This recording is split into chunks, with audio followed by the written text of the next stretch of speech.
Jaya Radha Madhava Kunja Bihari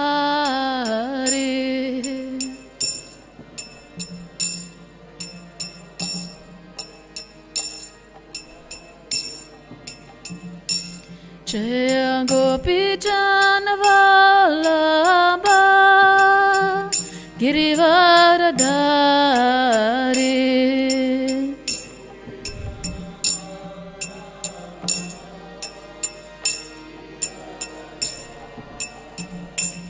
Jaya Gopi Janavallabha Girivaradhari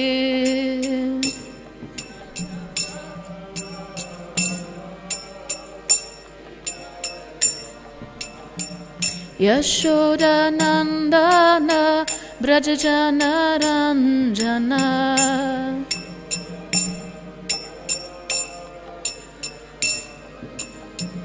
Yashoda Nandana Brajajana Ranjana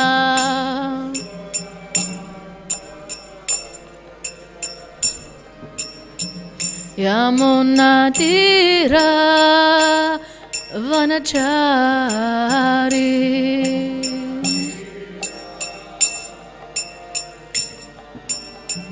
Yamuna Tira Vanachari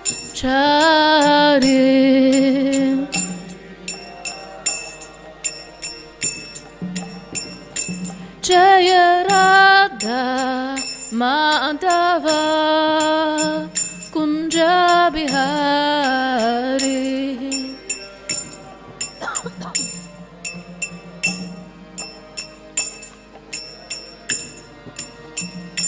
Jaya Shri Krishna Chaitanya Prabhu Nityananda Shri Advaita Gadadhar Shri Vasadi Gaura Bhakta Vrinda Krishna Chaitanya Prabhu Nityananda Shri Advaita Gadadhar Shri Vasadi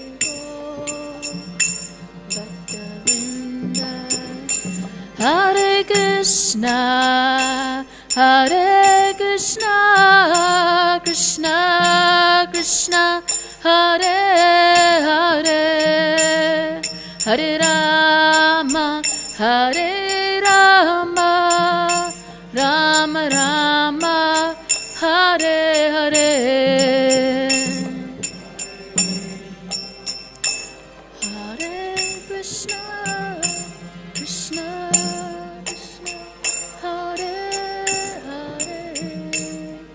Hare Rama,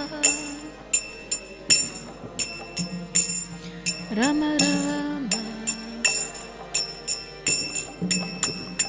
Hare Krishna, Hare Krishna, Krishna Krishna, Hare Hare, Hare Rama, Hare Rama, Rama Rama, Hare Hare. Hare Krishna, Krishna Krishna, Hare Hare, Hare Rama, Hare Rama, Rama Rama. Hare Krishna, Hare Krishna, Krishna Krishna, Hare Hare, Hare Rama, Hare Rama, Rama Rama, Hare Hare. Hare Krishna, Krishna Krishna, Hare Hare, Hare Rama, Hare Rama,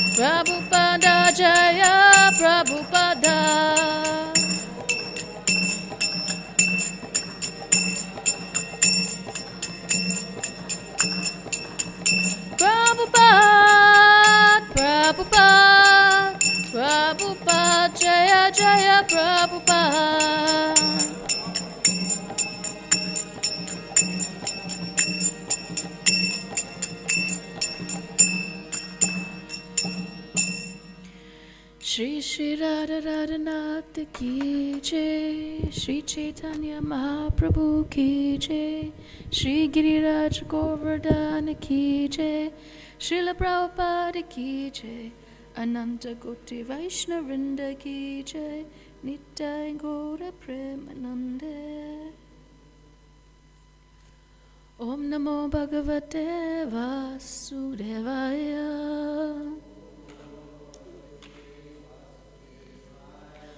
Om Namo Bhagavate Vasudevaya.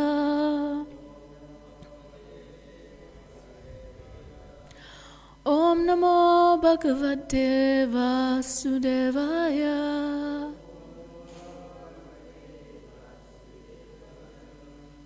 We're reading from Srimad Bhagavatam, Canto 4, Chapter 19, Text 1 and 2. I'll read 1 and we can read 2 together. Maitreya Uvacha Atadikshata Rajatu Hayameda Satena Sa Brahmavarta Manoshetre Yantra Parichi Sarasvati. The great sage Maitreya continued, My dear Vidura, King Prithu initiated the performance of 100 horse sacrifices at the spot where the river Sarasvati flows to the east, towards the east. This piece of land is known as Brahmavarta, and it was controlled by Swayambhuva Manu. Text 2.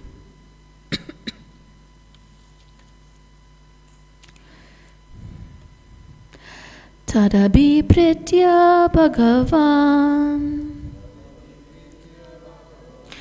Tadabi Pritya Bhagavan Karma Dishayam Atmana Karma Dishayam Atmana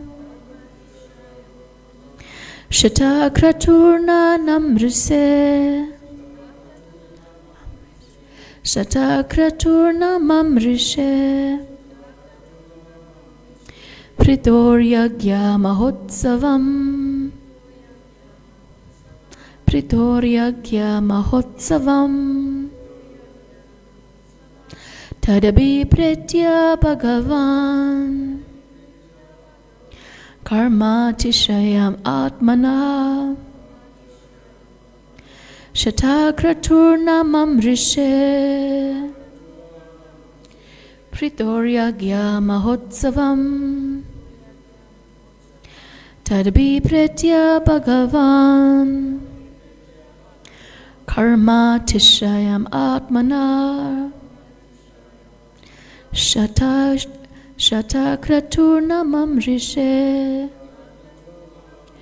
Pritoryagya Mahotsavam. Prose. Tadabi Pritya Bhagavan Karma Tishyanam Atmana Shatakraturna Mamrishe Pritoryagya Mahotsavam Tadabi Pritya Bhagavan Karma Tishayam Atmana Shatakraturna Mamrishe Pritoryagya Mahotsavam Tadabi Pritya Bhagavan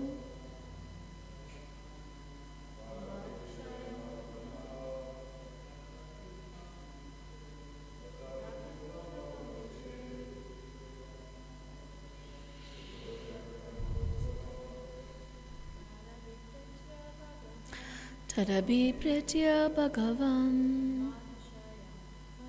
Karma Tishayam Atmana Shatakraturna Mamrishe Pritoryagya Mahotsavam Tad Abhipretya. Considering this matter, Bhagavan, the most powerful, Karma Itishayam, excelling in fruitive activities. Atmana, of himself. Shatakratu, King Indra, who had performed 100 sacrifices. Na, not. Mamrise, did tolerate. Prito, of King Pritu. Yagya, sacrificial. Mahautsavam, great ceremonies. Translation. When the most powerful Indra, the king of heaven, saw this, he considered the fact that King Pritu was going to exceed him in fruitive activities. Thus Indra could not tolerate the great sacrificial ceremonies performed by King Pritu. We can repeat responsively. When the most powerful Indra,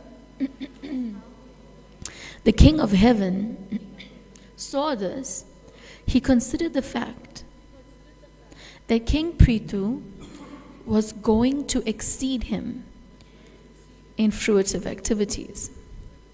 Thus Indra could not tolerate the great sacrificial ceremonies performed by King Pritu.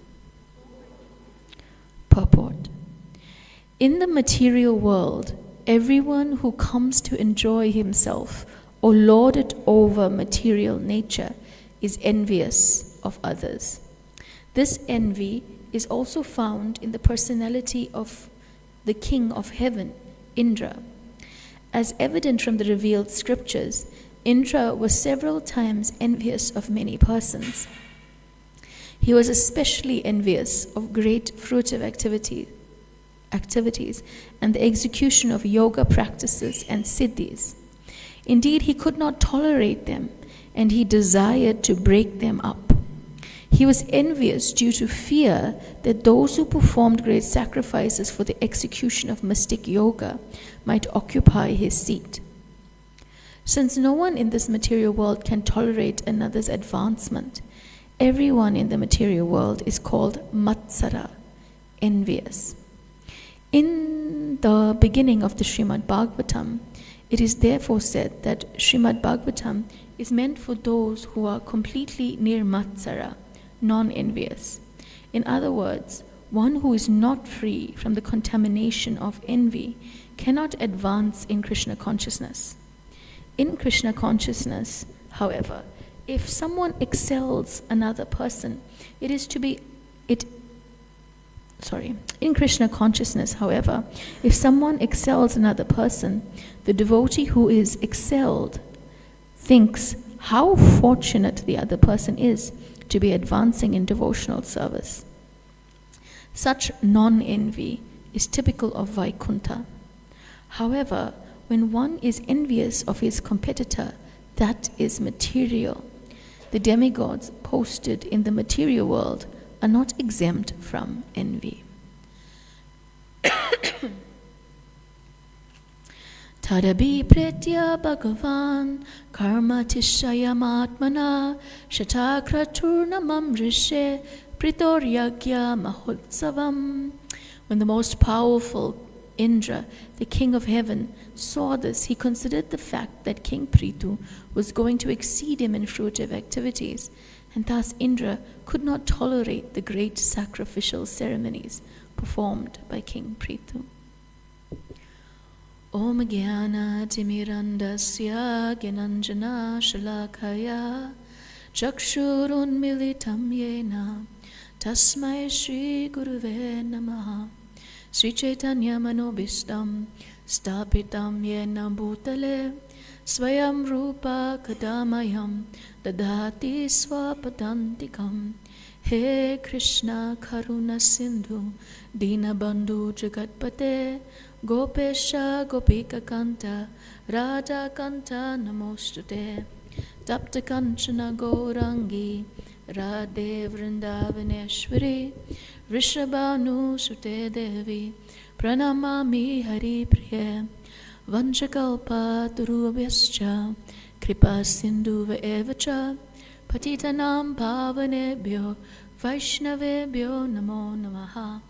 Shri Krishna Chaitanya Prabhu Nityananda Shri Advaita Gadadhar Shrivas Adi Gaura Bhakta Vrinda Hare Krishna Krishna Krishna Hare Hare Hare Rama Rama Rama Hare Hare Hare Krishna Krishna Krishna Hare Hare Hare Rama Rama Rama Hare Hare Hare Krishna Krishna Krishna Hare Hare Hare Rama Rama Rama Hare Hare. Hare Krishna. So we're starting a new chapter of the Srimad Bhagavatam, the 19th chapter, entitled King Prithu's 100 Horse Sacrifices. It's a really interesting chapter, very instructive, and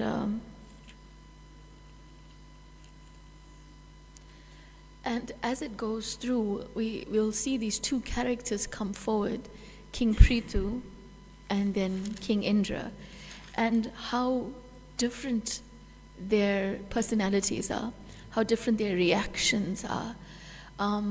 We also see how higher beings in the universe, or the elders, spiritual elders, treat someone who's performed a spiritual misdemeanor.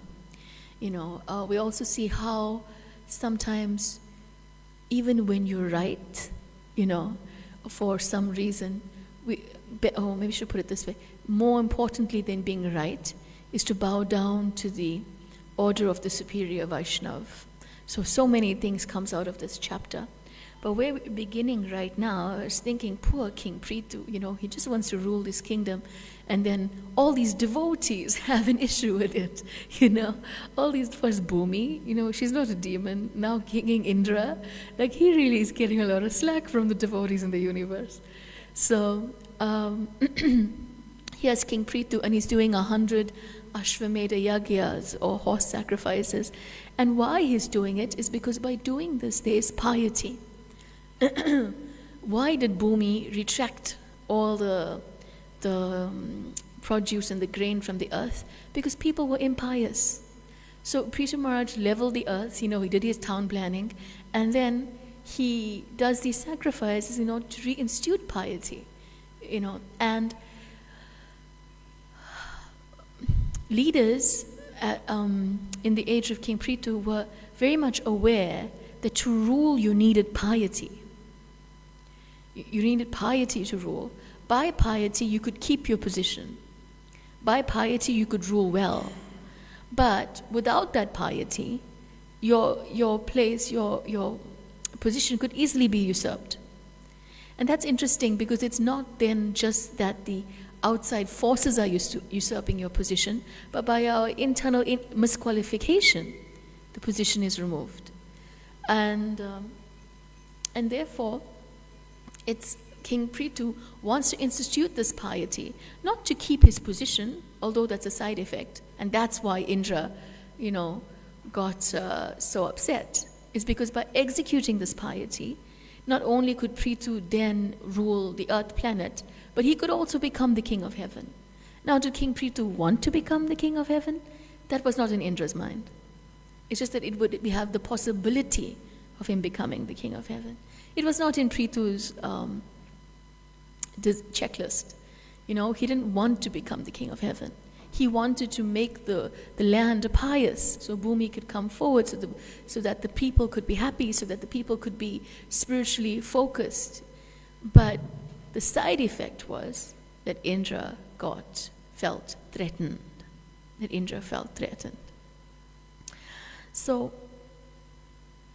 coming up in this purport is the deep and very significant topic of envy. And I guess one first thing to understand is, what is envy? And because if we don't understand what it is, how will we identify it? So Kadambakananda Swami likes to tell the story of a man who had a genie. And the genie told him, you have 3 wishes, but whatever you wish, your neighbor will get double. So the man wished to have an 8-story flat, in Amshlanga. And his neighbor, when he looked out of his window, the neighbor had 16 stories, So it was kind of blocking his view. And every morning when he woke up and looked outside, there it was. The 8 stories better than me that you are, So then the man said, okay, no, I want a 16-story flat, And then the neighbors was there too. So and it irked him that every time he tried to do something, there was just this neighbor that was always just so much better. So he thought about it for a long time and decided, okay, I know what my 3rd wish is.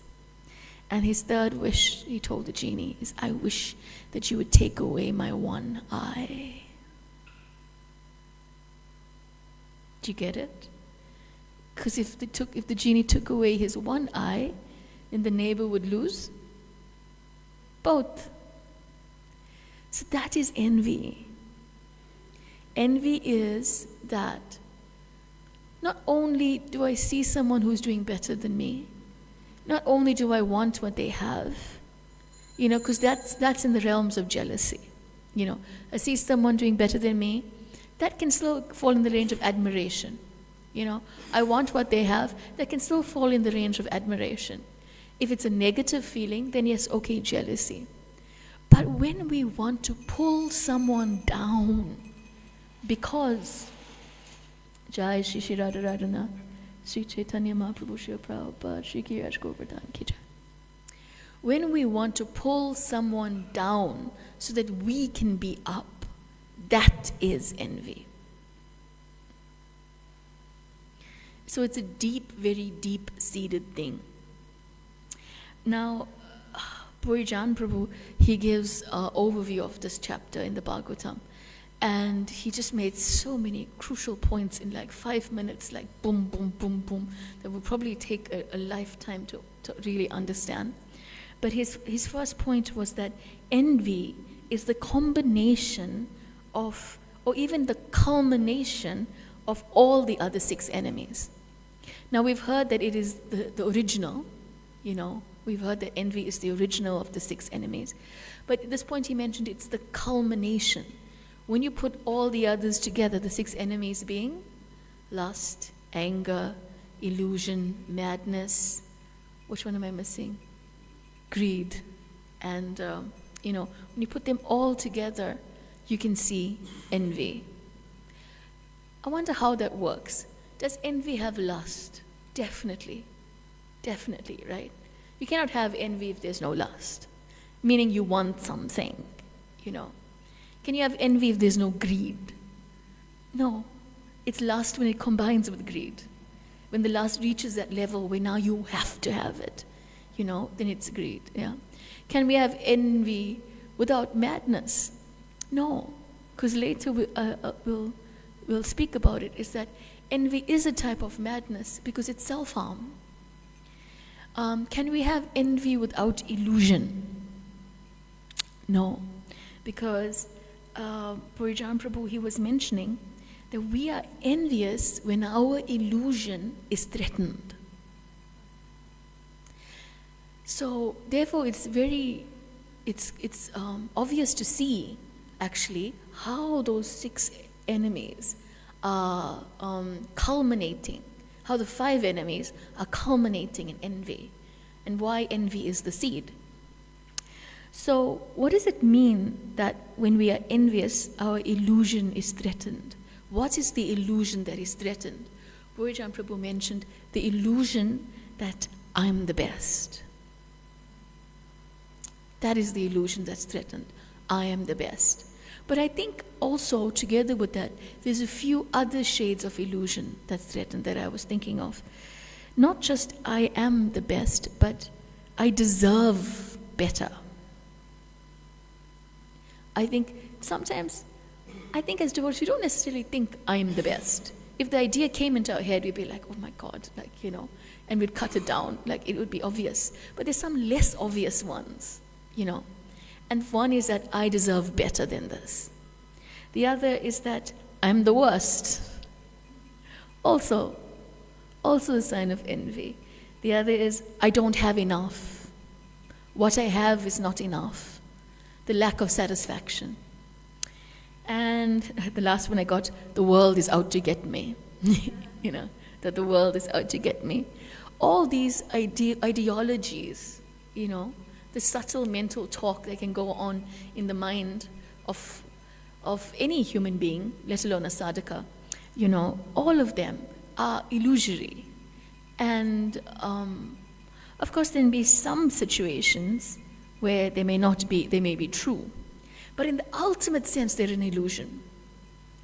Even if I'm the best at one thing, I'm not the best at everything. Even if I'm the worst at one thing, I'm not the worst at everything. Even if I don't have enough of something now, it doesn't mean that overall I'm not being given what I deserve, And the world is out to get me. That is just plain illusion, because the world can't be out to get you. Most of the world don't know you exist. So therefore, it is this illusion. It is when our illusion is threatened that we become envious. So the other point is that we can see from the purport, Srila Prabhupada is saying that out of Indra's fear, he became envious. So there cannot be envy unless there's insecurity. It's like when you look at big bullies in schools, big bullies that come and bully the little kid, Really, when you look at the lives of those kids that do that, you see that in some aspect of their upbringing, there's often cases of abuse. There's often cases where they are being physically harmed. There's cases where they are being emotionally put down. And because of these insecurities, therefore, out in the schoolyards, it comes across where the only way they can feel a sense of power, because they feel so helpless in one situation, that the only way they can feel a sense of power is if they take it out on some other physically inferior child, And that happens in all circles, not just children. Sometimes it's cases where somebody is so oppressed at work, constantly subjugated, deliver. And then they come out and they take it out on their families, And so in all these scenarios, we see that insecurity is actually underlies a lot of bad behavior. And therefore, because Indra is insecure about his position, because his fear it's going to be taken away, therefore he's envious. Now, should Indra not be afraid because his position can't be taken away? No, his position can be taken away at any moment if Krishna wants. But the emphasis is Krishna wants. So behind fear actually is mistrust. And what is it but mistrust of Krishna? The lack of dependence and mistrust of Krishna breeds fear. And then this fear breeds insecurity and leading which to envy. So the other point that Srila Prabhupada makes in this purport that gives us a clue about envy is he says, in the material world, everyone comes to enjoy himself or lord it over the material nature. Everyone who comes to enjoy himself is envious of others. So Bhurijan Prabhu makes the point that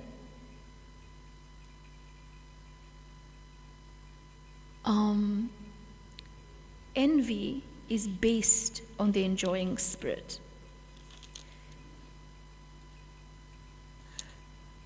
Because, I just want to say it like how he said it because it was so powerful.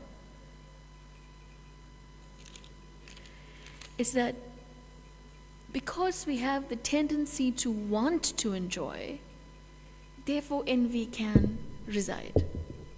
Without the enjoying spirit, envy can have no foundation.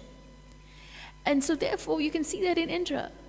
He didn't just want to keep his position, he wanted to keep the enjoyment that came with his position.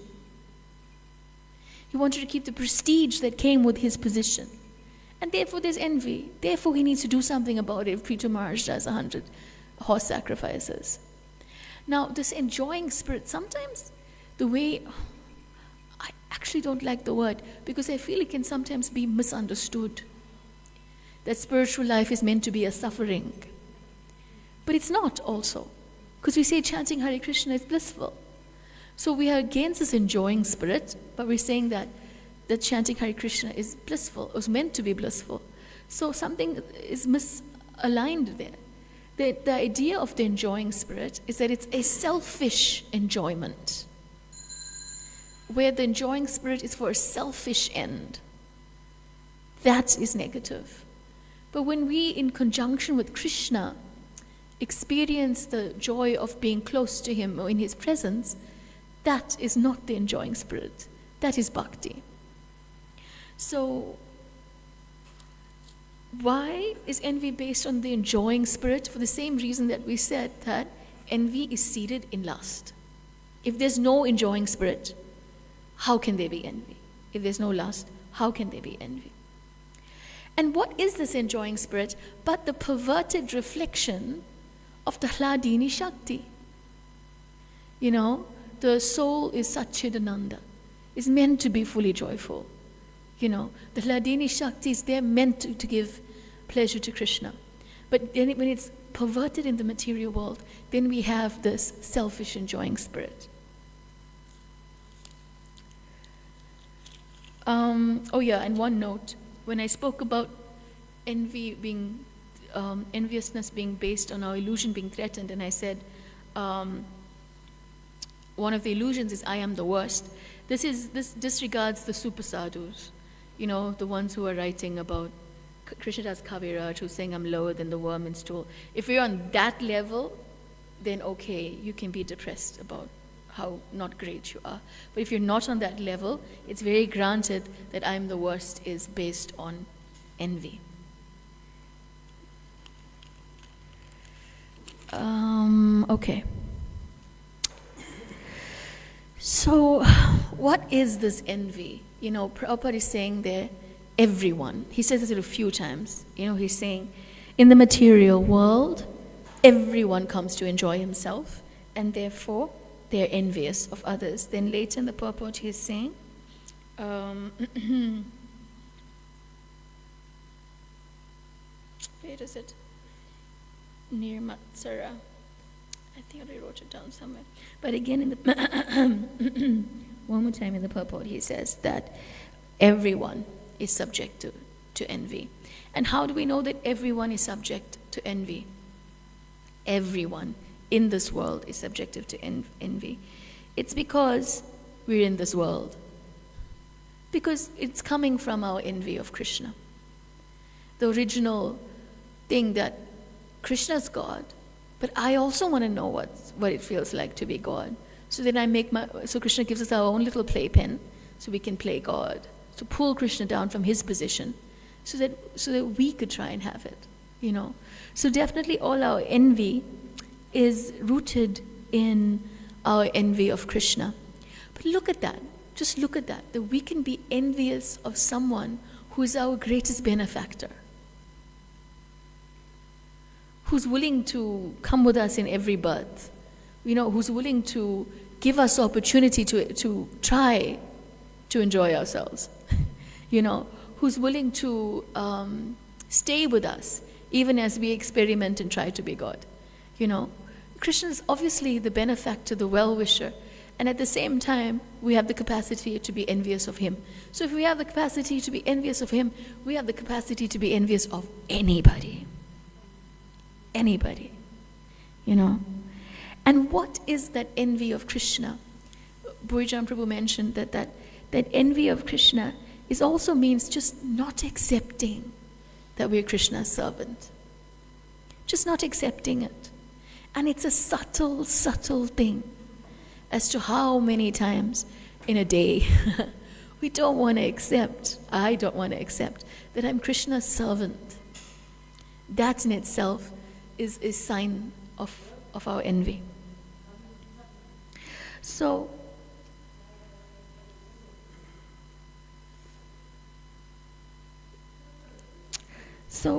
as long as there is envy in our consciousness, Radhanath Swami Maharaj was saying that we will be when we're envious, we're in a miserable state of consciousness. We're suffering. When we're envious, we're actually suffering. We're suffering. And we know it, right? When you feel envious, it's a suffering. And who's suffering? You, not the other person, So it's a suffering state of consciousness. Why? Because there's no peace. There's anxiety. Anxiety that I don't have enough, that I need something else, that someone is better. All this anxiety that we hold for no reason at all. And the feeling, the constant discontentment and lacking that we feel. Constantly, something is discontent, something is lacking. How can we be happy if there's envy? So therefore, because envy is dragging us down to the state of suffering, envy is actually also self-envy. Self-envy because the person who we're destructive with is actually ourselves. The other person, okay, we can try to get both the eyes taken out if we're on that level. But if we're not on that level, really the only person who's suffering for it is me. And to put myself in a state of constant suffering for no real reason is self-envy. So, and he also mentions that it disconnects us from the heart. So,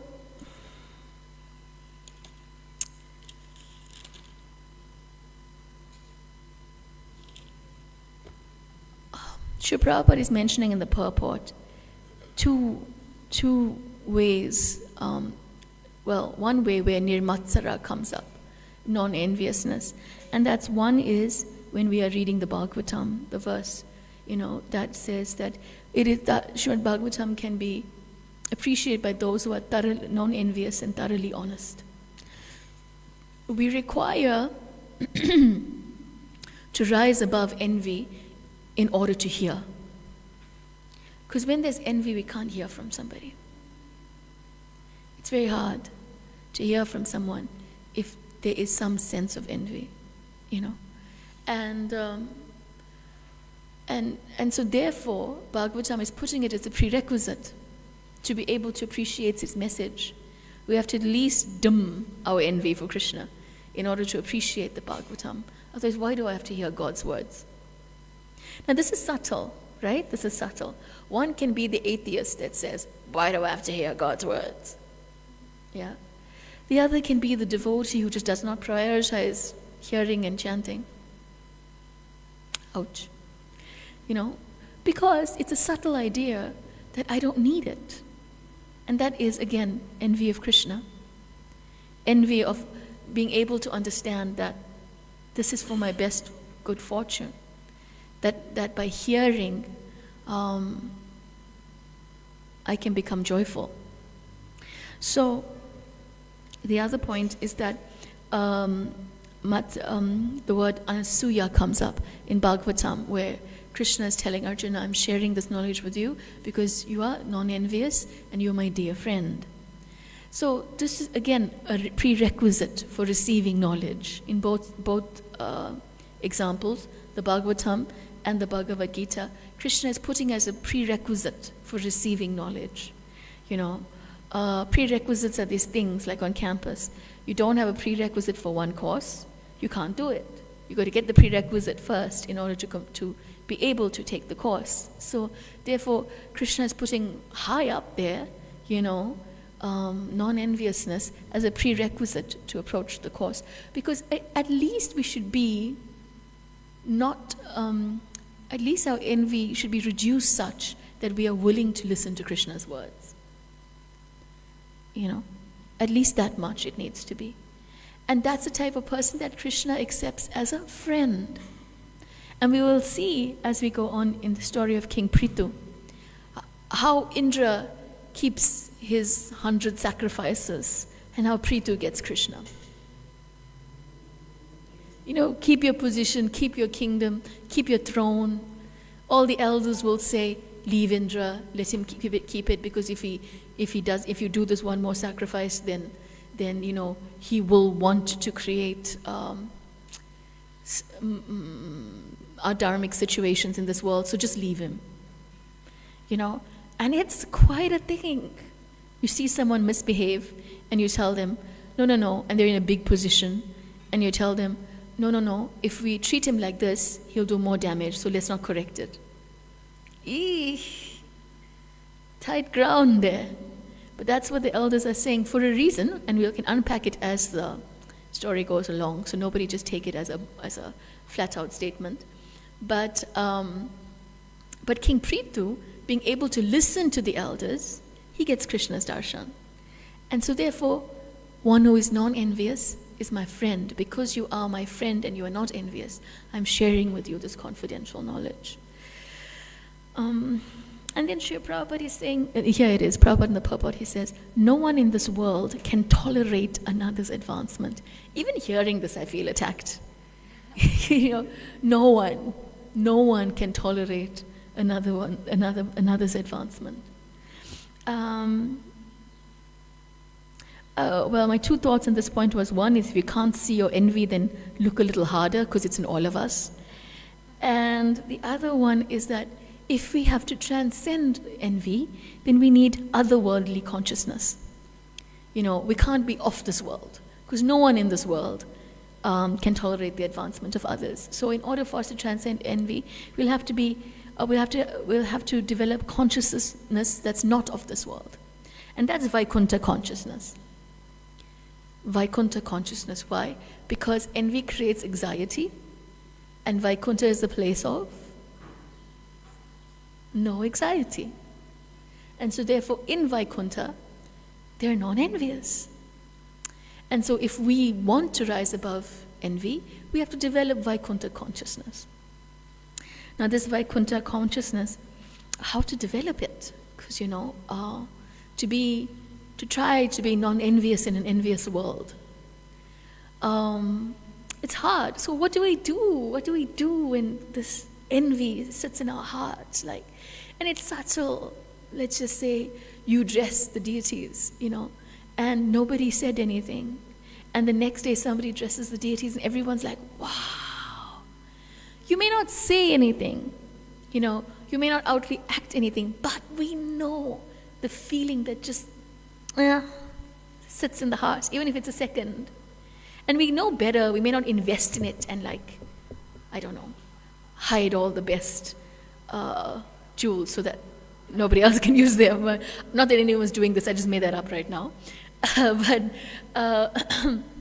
But the idea that what do we do with it when that uncomfortable envy sits in the heart? Yeah. So one thing is that the opposite of envy is appreciation. And appreciation is a very powerful thing. That actually, envy is just the perverted reflection. Actually, when we're envious over something, we actually like what that person is doing or has. There's something about that we actually like. Therefore, there's envy. So we have to dial it back into its original pure form of appreciation. But sometimes that's not so easy. It's just not so easy to just, okay, don't be envious because you're not supposed to be envious. Appreciate. It's not so easy. One thing that works for me, which is it's not a 100% sattvic consciousness, but it helps me in that moment not to feel envious, is to understand that we can share in that person's joy. We can share in that person's victory. So let's just stick with that example. Somebody dresses, some days I dress Giriraj. Somebody dresses Giriraj beautifully.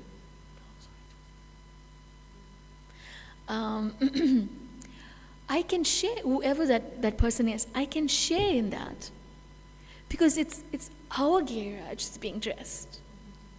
In our Radharanath temple.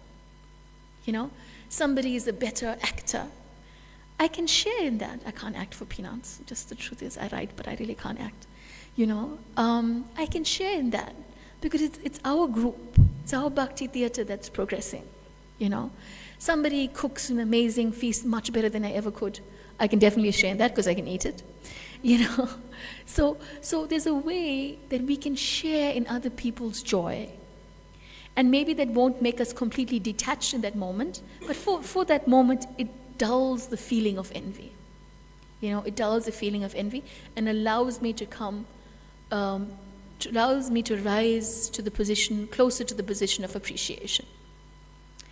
So, and we know that in devotional consciousness, that when we appreciate the qualities that someone will have, what happens? We get them.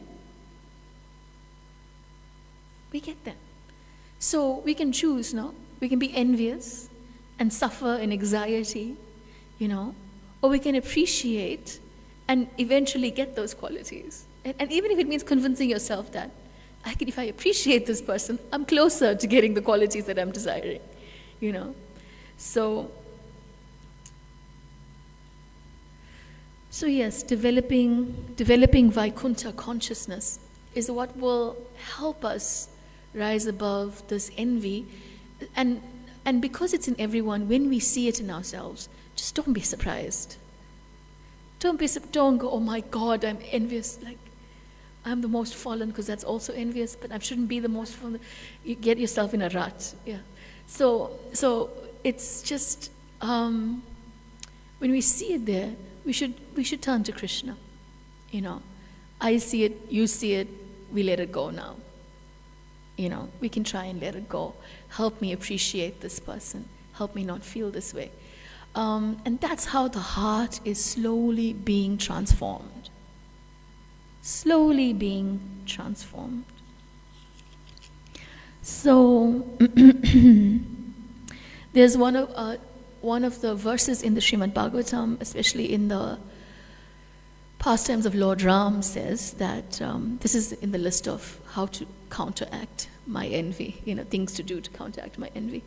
The benediction of reading Lord Ram's pastimes is that one becomes non-envious. So of course, all of Krishna's pastimes would apply, but specifically it said in the Bhagavatam that reading that pastime of Lord Ramachandra, one will develop non-envy. And the other thing about Vaikuntha consciousness is, imagine living in a world where envy didn't exist. And everyone was everyone's well-wisher. Like it's very hard to imagine, but just for a second, imagine what there would be without this one quality of envy. And that's Vaikuntha.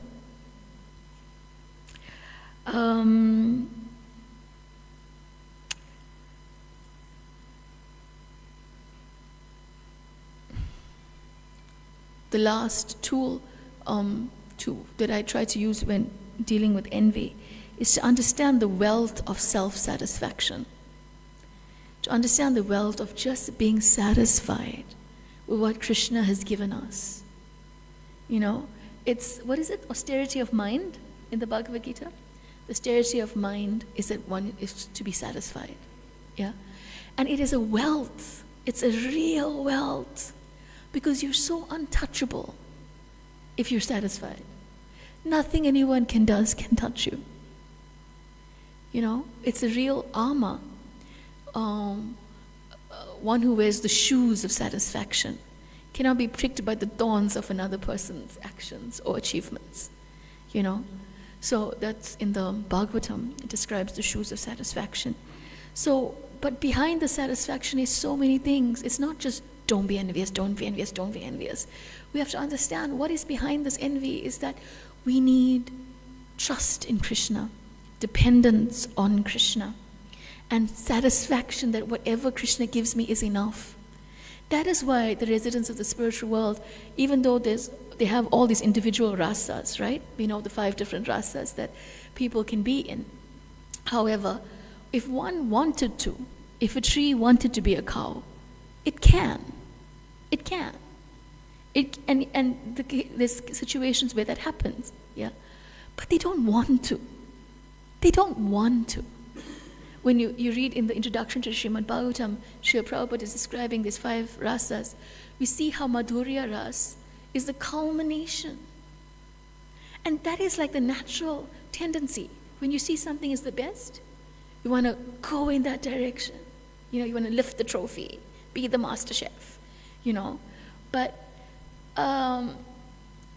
the residents of Vrindavan, they don't want that. They satisfy it in their way of loving Krishna. And the satisfaction is behind it is that there is trust in Krishna, there is dependence on Krishna. And if we groom those qualities, then we're able to free our hearts to some degree from the envy of Krishna that we possess. And then we won't be envious of anyone because we're satisfied. So I think that's me. I'm going to stop here. Today we are meditating on King Prithu, and we're meditating on Indra.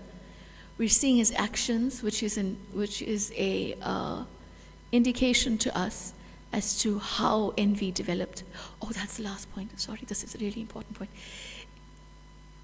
Because when we are envious, we can have everything, but because we're not satisfied with it, we'll still be envious. Because Indra had the kingdom of heaven. He didn't have to worry about little King Prithu in planet Earth. He really didn't. He didn't need that also. Yeah. But because it doesn't matter how much you have, when there's envy in the heart, no matter how much you have, what that person has, you still want it. And that was what Indra was doing. So we pray to King Prithu and we pray to Lord Indra that our hearts may become free from envy so that we can better appreciate the Vaishnavas, the living entities, because devotees can become envious of non-devotees. In one sense, that can happen. It can happen because I have to do all this austerity and that person gets to wake up at 10 o'clock on a Sunday. We can really become envious sometimes. I have to live a simple life and that person can just, go for a holiday in Zimbabwe. I have to, it's like Kadamba Maharaj mentions for the book distributor who is distributing books on a Saturday evening at the restaurant section where everyone's like wining and dining themselves, and he thinks his heart is so full of compassion for himself who's had to stand there the whole day on the street, So therefore, we pray to these personalities that we will be able to rise above envy. We can first see the envy, because you can't rise above what you can't see, and then we can rise above it. I'll stop here. If there's any thoughts or questions or comments.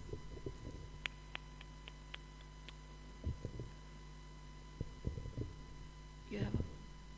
I was just thinking as well, like when Devaki Mataji was also here, and she was talking about, of course, how everyone is envious, but that doesn't mean like we must say, oh, it's because this person is envious of me, because